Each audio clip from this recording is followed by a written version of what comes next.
пенсионеры кормят поселок, пенсионеры. Мында шында якын бір пучок рабочее место болса болор, амын магазинда продавец чалша. И почтальон даже йоктор, Сахновкадан мында келеп почтальон, письма, газеты. Сейчас письма мало очень, газеты тоже сейчас почти нету.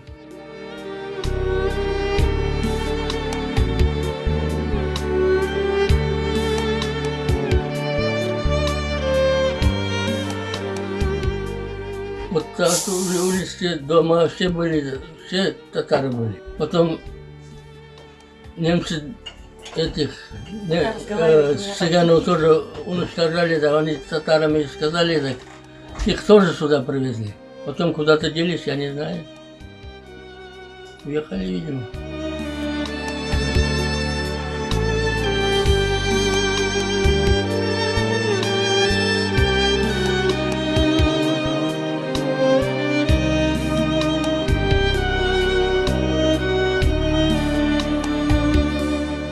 Здесь жили у моей матери 4 сестры, брат и моя бабушка.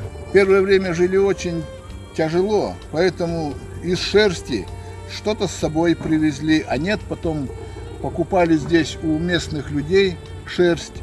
Они садились в круг, сразу 3-4 человека, при свете лучины, электричества тогда не было.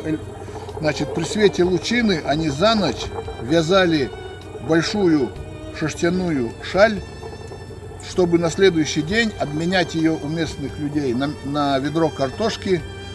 Кушать-то хотелось всем. И долгими зимними вечерами они тут, значит, когда вязали, все время вспоминали Крым, пели песни, ну и плакали.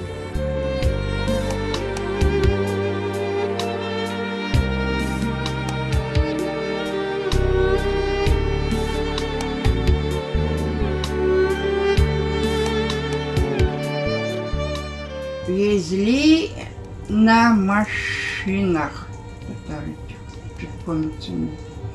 Ну, там не одну семью. А ничего не брали с собой. Даже свидетельство рождения-то бабушка нет самое. Ничего не брали, только что самое. Да мы не с мамой, мы вообще с бабушкой попали, с дедушкой. Мама где-то дома не было, она куда-то по работе, что ли, куда-то поехала. Потом она уже к нам сюда через год вроде бы, 1,5 года. Нашла нас, куда нас выслали. Хочу на родину, в Крым съездить.